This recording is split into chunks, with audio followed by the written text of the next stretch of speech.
All right, awesome. So to start everything off, please state your name and what you do. Matt Millsaps, business broker with Hedgestone. All right, Matt. And we're here today at the Billionaire Buyers Club. Why did you decide to be a part of this, and why did you decide to, overall join and contribute to this club? Yeah, I told Mike, when he does these things, I joined. I actually attended the Pace Morby event that we did in Arizona. So Yeah, that I was saw that. yeah, that was a good start for us. And then I told him, I said, hey, next time you do these and get some of these guest speakers, and this event is more of our event as opposed to us going to Pace Morby's, but it's good exposure. It's good to meet these type of people.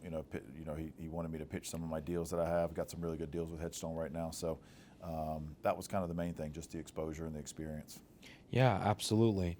And now I want to dive in a little bit into how everything came about. So, how did you hear about Hedgestone and Mike, and what was it like when you first joined? Yeah, I actually was doing life insurance, and one of the guys that was higher up in the life insurance firm, he told me I should meet Mike. He was like, hey, I know a guy who does is a CEO of a business brokerage firm. Business Okay. brokering is starting to really take off. It's starting to be a really good industry. You should look into that. And so I said, yeah, sure. So I ended up hopping on one of the Monday calls where they go over deals and stuff like that. And I was listening to, everybody pitch their deals and how much commission was involved, and just how much action they had. And it was, you can learn something new every day in this industry. So it was very attractive. So coming from investment real estate and life insurance, it was a good move for me. So.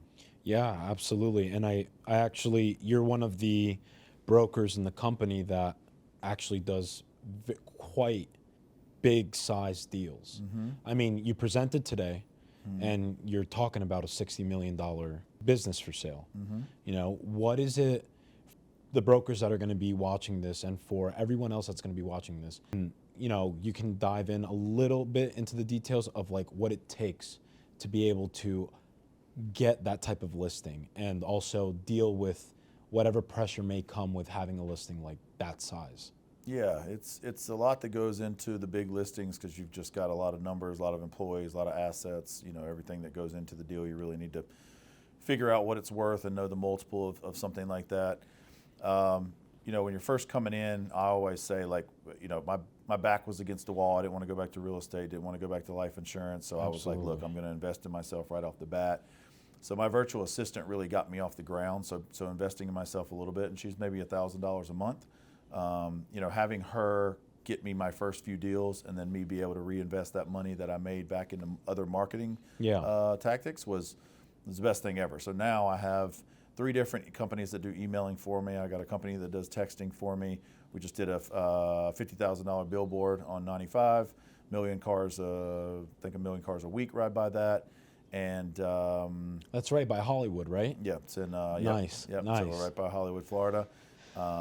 So I just reinvested a lot of money into it, and now once you get in the game a little bit, you close some deals. Now you get referrals back from your clients as well too. So it takes a little bit of time in the game, but I think I'm 2.5 years in and got about 145 million in listings. So it's That's big. Mm-hmm. That's big. So having achieved all that, what would you like to achieve, or what are your goals, let's say a year from today? What does Matt want to accomplish, and what does he have on his radar? Yeah, I'm gonna obviously keep building this pipeline up of these deals. I mean, you really gotta, I forgot what the statistic is, but I think something like 60% of businesses don't sell, right? So Yeah. You got to keep in mind, like, all your businesses that you have, your listings might not sell, so you just need to keep the pipeline going. So that's got to keep growing. Eventually, obviously, becoming an owner of some of these as well too. As you can see, some of these other brokers that have been in it for a little bit. Christian just bought one of his first deals. Absolutely.